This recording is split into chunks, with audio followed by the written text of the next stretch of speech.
Hello and welcome to the CFO Playbook podcast. I'm David, I'm a journalist and broadcaster, and I cover technology and business with a special interest in startups. And here on CFO Playbook, we get under the skin of how world-class finance leaders from across various industries set goals, manage teams, leverage technology, plan for the future, and much, much more.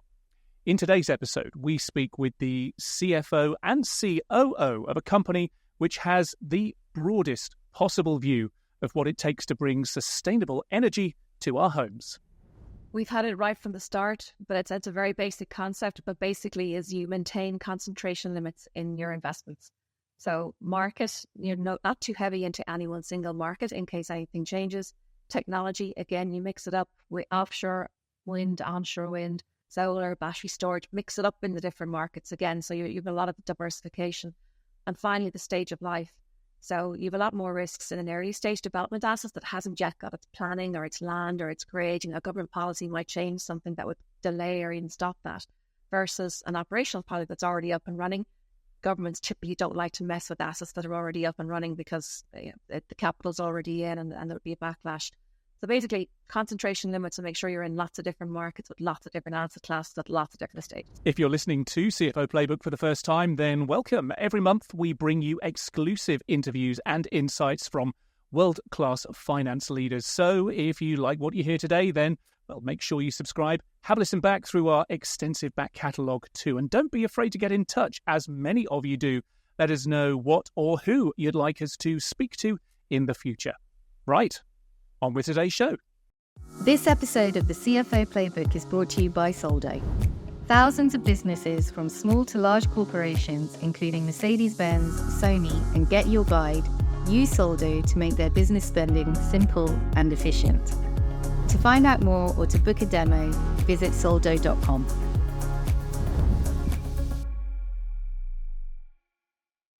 CFO and COO at renewable energy specialist NTR. Marie Joyce has a wealth of experience turning ambitions around sustainable energy transition into reality. Prior to joining NTR in 2004, Marie worked at Arthur Andersen as Audit and Corporate Finance Manager and Elan as Senior Director of Strategic Planning. With under- and postgraduate degrees from University of Galway and UCD, she is a Fellow of Chartered Accountants Ireland. Marie, great to meet you. Thank you for joining us on CFO Playbook podcast. You too, David. Nice to meet you. Whereabouts are you joining us from today? I am joining you from the Sandford Industrial Estate in Dublin, Ireland. I love speaking to people on industrial estates. Thank you for tuning in. But I guess just over your shoulder there, a hint to the conversation that we'll be having today, and maybe fitting for being on an industrial estate, there is a big piece of engineering that we're going to be talking a little bit closer to in a moment. But I'm really looking forward to hearing about your work as a CFO in the sustainable energy industry. Let's begin by talking about your current employer, NTR. Now, NTR may not be a household name for many, but its power is certainly beginning to be felt in a growing number of homes across Western Europe and the Nordics. Infrastructure is very much in NTR's DNA. For its first 20 years, it was exclusively a national toll road investor and operator, constructing Ireland's first ever toll bridge in the late 1970s, and then in the 80s and 90s, the M50 Westlink crossings over the River Liffey in Dublin, which I'm sure many of our Irish listeners know all too well. And then, just as the millennium was ticking over, NTR changed tack and began on a strategic journey of investments in sustainable infrastructure and energy projects across Europe and across the US. Marie, that's the backstory, which I'm sure you know all too well, but bring us up to date. What does NTR do today? Well, today NTR is an investor in and asset manager of European clean energy funds. We operate wind, solar and energy storage assets across over 60 locations in Europe. We have 1.8 billion euros of assets under management. The funds we raise through 3 investment funds. And the source of funding of those investment funds is it's institutional capital, so pension funds, insurance companies, sovereign wealth funds, that type of capital. So, there's a few different things in there. You invest, construct, and operate as well. That strikes me as kind of different parts of the business there, very different parts of the business. There's three actually separate parts of the business. There's the investment team who acquire the assets and project finance the assets, so get the debt into the assets. Then we've got a construction and operations team who actually construct them, so engineers and operate them. And then we have the finance and operations team, which is my team, which once they're constructed, we work with the ops team to manage them over the course of their lives. Okay, so does NTR, I mean, we alluded in the intro there about NTR's background, national toll roads, and then how there was this change around about the millennium, this kind of change of direction almost. How do you articulate what NTR's mission is right now? Our mission is to advance the cause of sustainable infrastructure, really. We've always been in infrastructure. So NTR has been around for almost 50 years. Started with toll roads, which wasn't necessarily the sustainable side, but thereafter we invested in wind, solar, ethanol, recycling. It was always had a sustainability angle to it. So today we're purely sustainable infrastructure, but our beginnings were sustainable nearly right from the start. Now, I'll let you into a secret, Marie, because when I originally wrote the introduction, I wrote at the coalface of the energy transition before I very quickly realised how inappropriate a metaphor that was going to be for the kind of decarbonised conversation that we're having today. But whether you're at the coalface or the cutting edge of the industry, you have a really interesting dual role at NTR now as CFO and COO. So tell me a bit about what that dual role really means for you. Is it a case of consciously splitting your time between wearing those two hats, or do they kind of complement one another? You could say either the cutting edge of the wind turbine blade. Very good, very good. My roles definitely mingle rather than split, and it's actually quite common in the private capital space where you have a small number of people managing a couple of billion euro in investment funds. They tend to be small teams. So you do have a lot of that CFO-COO combination. The CFO has three aspects. First of all, product design. So what do the investment funds look like? What technologies? What markets? How long are we investing in the assets for? And then all the legal and tax structuring around that. Then there's the acquisitions themselves, so the review of the investment bids and the acquisitions and the oversight of deal completion. And then the normal sort of CFO stuff, which would be governance, risk and financial management of the funds and the underlying investments. And that includes investor reporting and investor relations. That's this kind of CFO side, and it is a bit mingled with the COO side. So the COO side then is legal, HR, PR, information security, digital transformation, and just the general running of the office. Oh, my word. I mean, I know this is the CFO playbook, but the number of different hats you have to wear as a COO there as well, from how you just mentioned it there, that blows my mind a little bit. Are there any... You mentioned it's not uncommon, particularly in investment management, to have that dual role. Are there any challenges that the dual role brings, or do you see that there are benefits that come with the kind of dual oversight of the operations side as well as on the finance side?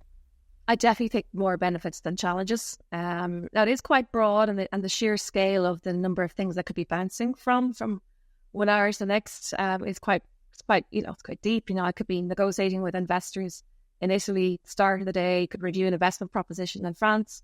I could be hiring an asset manager in Sweden, assessing which ERP system to implement, which we're currently doing, just sorting out the overflow car parking arrangements for the office. So it can be as diverse as that. But there's a great team here. We all work hand in glove together. So definitely more complementary.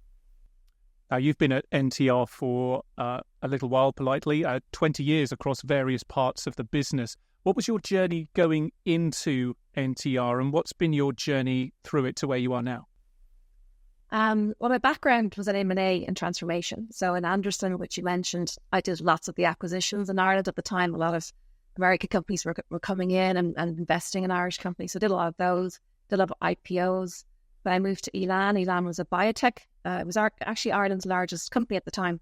And I led a lot of acquisition processes in the early days there. But then the share price collapsed from $60 to $1, and the company had to be rapidly transformed. So I ended up in a major restructuring program and actually led $1.1 billion worth of pharmaceutical product sales in the US. So once we got Elan back on its feet, it got quite stable.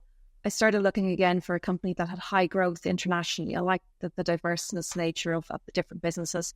And NTR was that such company. It was in Ireland at the time, headquartered out of Dublin here, actually in Sandyford, and had lots of businesses in Ireland, UK and the US. Because when I joined NTR, it was very different to what it is today. It was a typical conglomerate. It was 5,000 people, subsidiaries in Ireland, the UK, US. It was in toll roads, it was in wastewater treatment, ethanol, recycling, broadband, wind, solar, battery storage. It was a very diverse company. And I started as finance director of a startup within NTR called Irish Broadband. It was a novel wireless broadband technology at the time. In 2004, we had to persuade people that broadband was actually a good thing. We were kind of selling broadband at the time. And that's where I cut my teeth a little bit on the operations side, because we went from 300 customers when I joined to 50,000 customers. So I ended up involved in a bit of sales because we needed to make sure we're hitting our targets, and customer service, because churn is a big thing in telco and trying not to lose our customers. So that's where I started with NTR. And I went on from there to be finance director of our solar development company based out of London. And that was signing up deals basically across Europe, which would use the technology that NTR was developing at the time called concentrated solar power. And unfortunately, what happened with that technology, which was based out of Arizona in the US, the Chinese government backed solar PV, which meant that CSP, concentrated solar power, was no longer going to be economical. So we quickly wound that up. We saw the writing on the wall, thankfully. And as part of that, then I moved into more of a group role. I moved back into HQ to restructure both the solar businesses, and then that was 2010 with the global financial crisis. So a lot of our businesses, they were hungry for cash because they were all high growth businesses. The markets weren't great. So we reorganized both head office here in Dublin and some of those subsidiaries. My role prior to then, my current role as CFO, was group commercial director, whereby we disposed of certain of our US assets. It was about 2013, 2014. We had great assets in the US in terms of wind, ethanol. So we sold out really at a high on those assets. We had a lot of money then left in the group. So at that point in time, then I was appointed group CFO, and myself and the CEO did a major restructuring of the company. And again, NTR has always been so different in all the years that I've been with it. But what we did in 2015 was that we actually demerged the company. We pulled it into two, and we put what we called all the legacy assets into a wind-up vehicle, which still exists today, but it was winding out of all the remaining legacy assets. And the company that is NTR today is the Renewable, the pure renewable arm. So what we did was we returned about $250 million to investors, sort of took it private, and then followed this pure renewable fund management strategy. That's quite a journey you've been on. And you mentioned the conglomerate nature of NTR when you joined it 20 years ago. And I can imagine in 2004, 2005, when the world, well, maybe certain parts of it, I can speak for the UK, I can't speak for Ireland quite so closely back then, but there's almost a convincing job, almost a sales job that needs to be done that, hey, this World Wide Web thing, it's going to be important to your future. These are pre-smartphone days, really. But the rate at which that industry was moving at the time, and you mentioned the growth in customers and, everything from customer support as well as to the technology stack having to evolve that quickly. And then all the other parts of the business that you've moved through there as well. I wonder how important, you mentioned the broad hats that you wear now, both as CFO and as COO. That knowledge inside out from front office to back office of the business. You've kicked all of the tires in that car park. That must be a real benefit and a real solace, comfort in a way, when it comes to having operational as well as financial oversight over what NTR is today. Well, exactly. I think having the combined role means that I was able to, it sounds a bit cliche, but follow the money. I know what worked well for us, which investments worked well, where we made money, where we had the potential to make more money, but also aligned with the risk. So the risk reward of various investments into different asset classes and different countries. I had that kind of holistic view of risk and reward, I guess, as we looked at the different strategies and where we go next. Now, the world's changed in 20 years that you've been there in particular. Obviously, NTR's changed. The world around it has changed. And in particular, I guess the acknowledgement of climate change and the world's, on the whole at least, response to it. and now the momentum behind energy transition. You alluded to it there somewhat. I'd like to go into a little bit more detail, perhaps, about how NTR's strategy has changed in that time. And specifically, you mentioned your partnership with the CEO of the company at various times. What your role as the CFO has played in informing and executing on those strategic changes of direction. You mentioned following the money. You mentioned seeing the writing on the wall at various times. I guess there are lots of good examples of where you've been central to a shift or maybe a redefinition of what the corporate strategy is for NTR. Well, I guess if you look back, we first invested in renewable energy 26 years ago. We invested in a company called Airtricity in 1999. It was more straightforward back then in many ways, and in many ways it wasn't, because people were like going, what's this wind farm business that sounds high risk? Whereas over the course of the years that gone by, I think it's more accepted now that, it's not really a technological risk there when it comes to it. The strategy we've changed in three main ways, and I suppose the way I'd categorize them is, first of all, we changed markets. So pretty much a lot of what we did was in the US back 10 years ago, 10 to 15 years ago. Pretty much everything we had was in the US. We completely exited that market because it was very uncertain policy change at the time. When I was out there, I was working in our wind company out in St. Louis. And at the time, you never know from 1 year to the next what the US government policy would be to support renewables. And we found that a lot of the economics, they didn't really support NTR as an equity investor in these wind farms. It was supporting the tax equity investors, the bigger giants who were getting tax benefits, but we weren't getting those. So we're putting an awful lot of effort and work in, and we weren't really making that much money. So first strategic change was we pulled back into Europe. Europe's our back garden. We know it very well. There was a series of very stable subsidies across the European markets to support renewables, and we just took advantage of that. So back into Europe was the first change. The second change was we changed the investment approach. We used to, as this conglomerate, invest 100% our own balance sheet. And we decided from a risk-reward perspective, we wouldn't solely be the only investor in every project, that we would share the investment with other parties. So we actually never set out to be fund managers, and we set out to raise capital to come in alongside ours to diversify the risk away from our own capital. So we'd have lots more investments, and if anything went wrong, then the loss would be limited to that particular investment. So that was the second change. We co-invest with these institutional capital investors. And the third, I suppose, is the sector itself changed. So 10 years ago, when we kicked off this strategy, I mentioned it was government supports and government subsidies. Today, for the most part, a lot of that is gone. Technology cost has come down for wind and solar and battery storage. They can stand on their own 2 feet, or with the support of private capital. And by that, I mean private company or public company, indeed, power purchase agreements with our renewable assets. So, the big tech giants have them. So you're doing it outside of government supports, basically. So it stands on its own 2 feet. So that changed my job entirely, because the revenue offtake for how we get paid for building these wind farms completely changed, and we had to come up with a different way of doing it when the subsidies started to disappear. Wow, a lot of changes there. St. Louis, I know very well. I'm sure the Arch catches an awful lot of wind. Some of those changes, for example, moving out of the US, and some of the other changes you mentioned as well there, and almost accidentally becoming a fund manager. That's change, isn't it? That's changed not only for the corporate direction on a piece of paper, but it's changed to the workforce. It's changed to investors and other stakeholders as well. I'm curious as to what role you've played in shaping those directions, and you've spoken to that. But here I'm interested in the role that managing that change, communicating that change, particularly when it does have such fundamental implications on the direction of the business. What role you play in managing the relationships, in managing that change, in communicating that change to the workforce and to investors?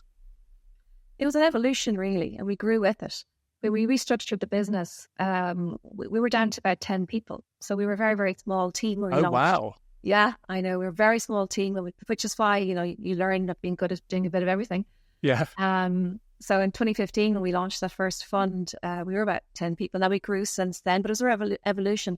That first fund was just a wind fund only, and it was UK and Ireland. We kept it very local. So we're in Ireland, UK is only across the water. And yeah, we're a small team. So it was construction. It was 12 construction assets. So we bought fields, we built the wind farms on them, and we've been operating them ever since. So that was our first fund strategy. Then we evolved from there. We added European assets, and we added solar, we added battery storage. So for that, we needed people living and working in Europe on our team, so we had to hire them. And we also broadened our investor base. Our investor base for the first fund was UK and Irish.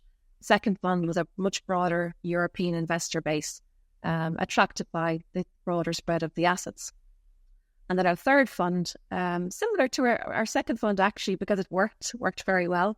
Again, broad European fund. We added offshore wind, though, into this third fund, which is in conjunction with Legal & General Investment Management. Legal & General have been a cornerstone investor in all of our funds, in our three funds.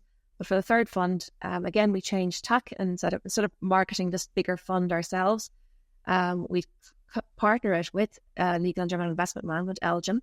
They're one of the world's largest investment managers. They've got 1.3 trillion under management.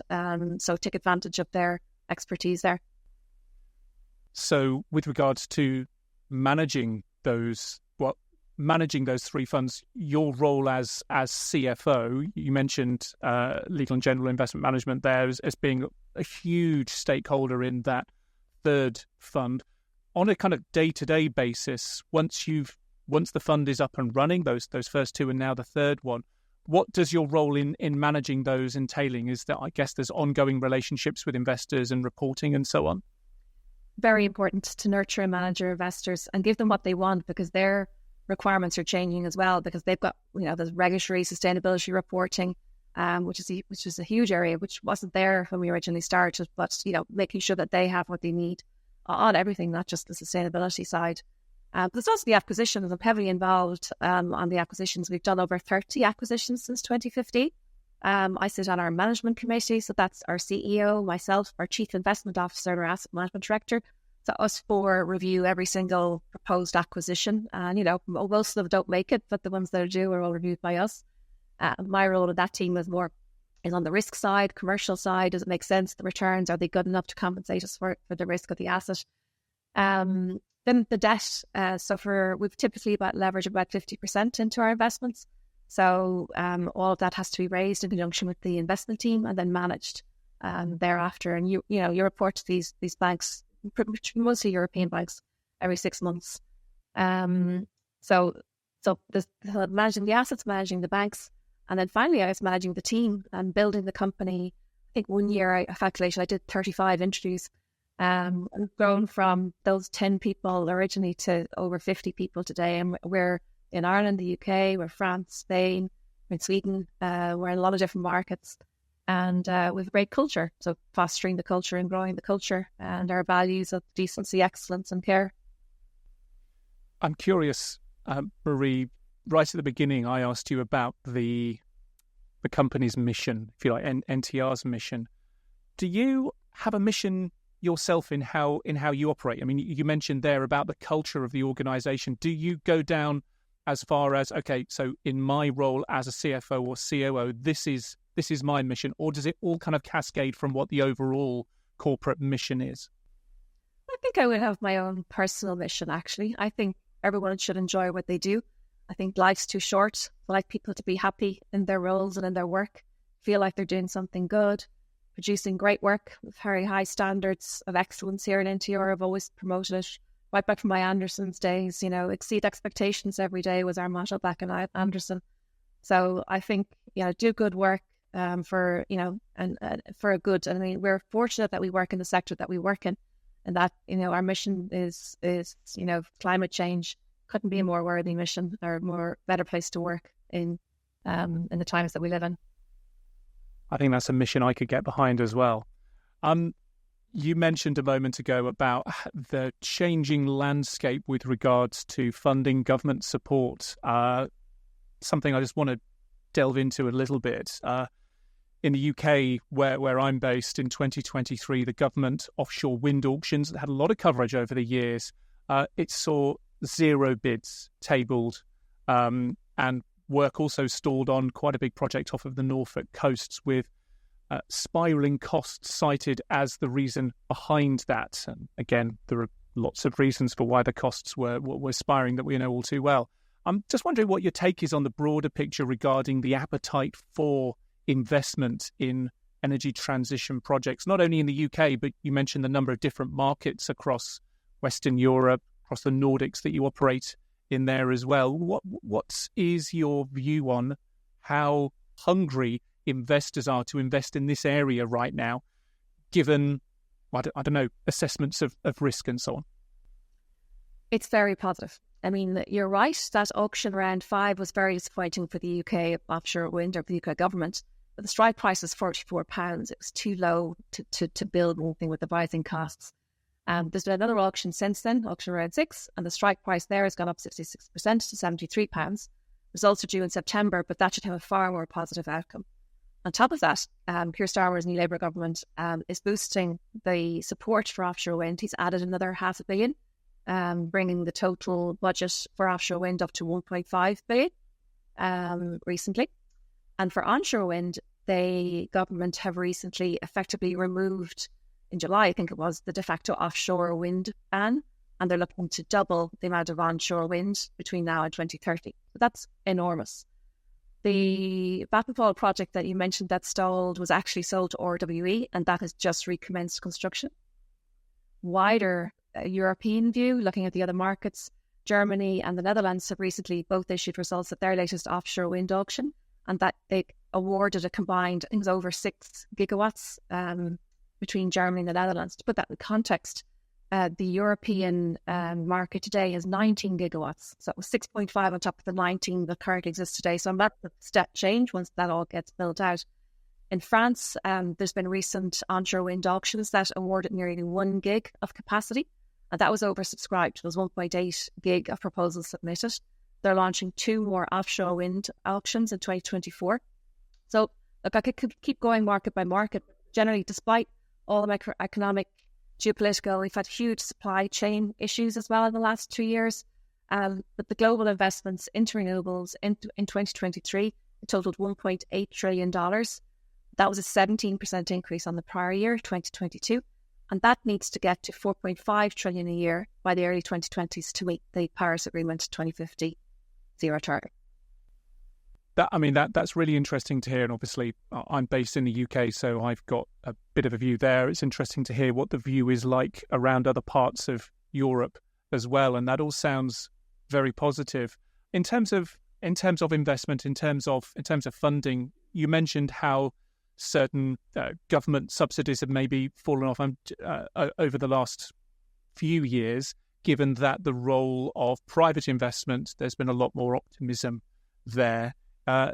Is that all, I guess, is this all good? Do we need more investment? Do we need more public investment as well as the private investment? Is it inevitable that the public investment will fall off as private takes up the slack? I think governments and public investment is an important part of the factor. It won't ever go away. But I think private capital needs to flood in to fill this gap. I think the most important role that public and government can play is in terms of policy, in terms of ensuring that these assets can get planning permission, can get connected to the grid, the infrastructure, the policy around the broader infrastructure. It's all very well building wind and solar farms, but if you build too many, the grid has to be able to cope with them. So the grid infrastructure needs to be strengthened, not just in the UK, but across Europe. A lot of capital to flow in there to be able to do that, but public policy needs to meet private money halfway to get that done in a timely fashion to, again, back to risk reward. Private capital won't invest if there's too much risk there, if there's too much risk that the government policy won't back it or won't back it quickly enough, or if policy won't support it. I know a couple of days ago as we record with my energy provider, it was a particularly windy day in the middle of England, and they were essentially paying us between 1 o'clock and 2 o'clock in the afternoon.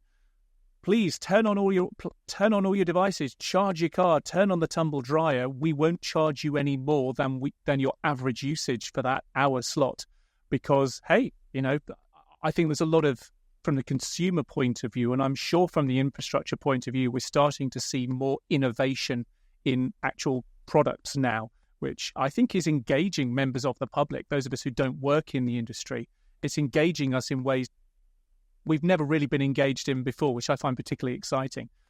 Just going back to the regulatory piece or to the government piece, it's a really dynamic space all the way across Europe, isn't it? We're seeing at the moment in particular changes of government, evolving industrial strategies, new sustainability and environmental policies, and so on. I guess, how on earth do you keep across all of that dynamism in this industry across the markets that you operate in? And how do you manage the risk that this dynamism, I guess many of these policies are outside of NTR's hands, yet they could have quite profound impacts on how NTR operates? It's we've had it right from the start, but it's a very basic concept. But basically, is you maintain concentration limits in your investments. So market, not too heavy into any one single market in case anything changes. Technology, again, you mix it up with offshore wind, onshore wind, solar, battery storage, mix it up in the different markets again. So you have a lot of diversification. And finally, the stage of life. So you have a lot more risks in an early stage development asset that hasn't yet got its planning or its land or its creating. A government policy might change something that would delay or even stop that, versus an operational project that's already up and running. Governments typically don't like to mess with assets that are already up and running because the capital's already in and there would be a backlash. So basically, concentration limits to make sure you're in lots of different markets with lots of different asset classes at lots of different stages. Before we wrap up today, Marie, I'd like to chat about a part of your work that is, well, I guess sort of bigger than NTR, but also linked to it. Alongside you at NTR is a female CEO, Roisin McGuckian, and I know how ensuring diversity, gender equality across NTR's business is important to you. And with that in mind, you are NTR's representative at the 30% Club. Tell us what 30% Club is and what a difference it, hopes to make, is indeed making. So 30% Club is a campaign. It aims to increase gender diversity at board and exec committee levels. And the goal, by its name, is to have 30% representation of women on all boards and C-suites globally. It was established in the UK in 2010 and in Ireland in 2015. So it operates different chapters all over the world. It's got three main missions. One is to raise awareness of the benefits of gender balance at board and C-suite. Secondly is to help companies achieve that gender balance. And third, improve the pipeline coming through. So promote mentoring programs, scholarships and leadership and training. In Ireland specifically, since its inception 10 years ago, the percentage of women on boards in Ireland has increased from 12% to 39% for the ISEC 20 and 28% for other listed companies. More work to be done on private companies, but it's getting there and it's having a huge impact, backed by the largest companies in Ireland and indeed in the UK, and it's making a difference. And as far as NTR is concerned, mentioned there that your CEO is a female CEO as well. How important, how has being a female-led company shaped what NTR is and how it does what it does, do you think? Yeah, I don't think female-led would be a factor in our success per se.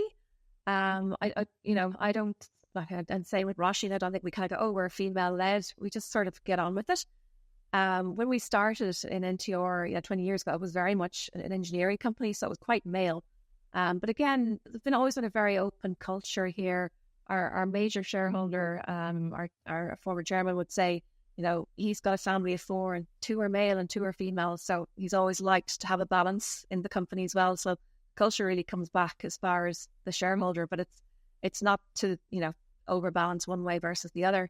One of the challenges we would have had over the years is actually trying to get females into our engineering team, our construction team, our operations team. The engineering team just wasn't talent coming through there. So we've been very cognizant to try and make sure we have a good mix in there.